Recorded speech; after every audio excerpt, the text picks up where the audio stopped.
Perkenalkan, nama saya Violnatule BS. Saya akan menjelaskan materi tentang tindakan preventif dan kuratif terhadap keracunan pestisida, tanda dan gejala, serta pertolongan keracunan pestisida.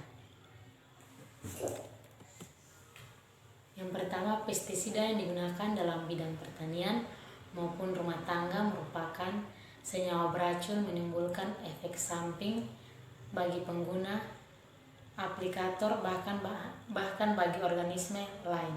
Yang berikut tindakan preventif dan kuratif terhadap keracunan. Menurut Jojo Sumarto 2008, kasus keracunan pestisida di kalangan pengguna atau petani pada umumnya terjadi karena hal-hal sebagai berikut. Yang pertama, pengguna atau petani tidak memiliki pengetahuan tentang kesehatan umumnya.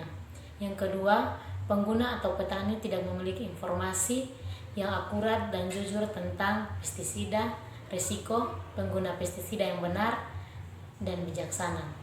Dan yang ketiga, pengguna pestisida sering tidak mematuhi syarat keselamatan dalam menggunakan pestisida.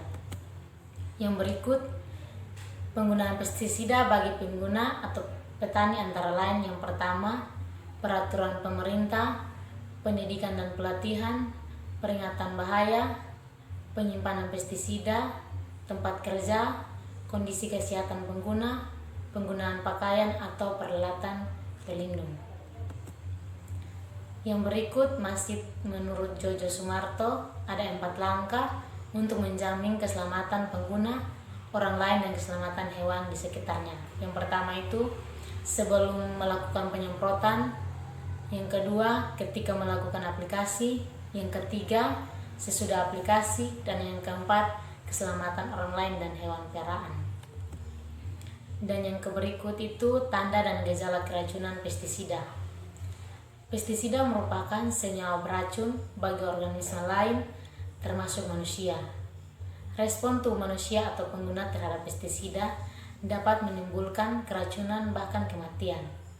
Tanda dan gejala keracunan pestisida yang ditunjukkan oleh pestisida oleh penderita berbeda.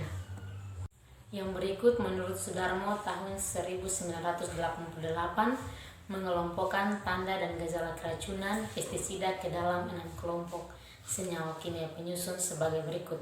Yang pertama, golongan klorohidrokarbon, yang kedua golongan organofosfat, yang ketiga golongan karbamat, yang keempat golongan hidridil, yang kelima golongan arsen, dan yang keenam golongan antikoagulan.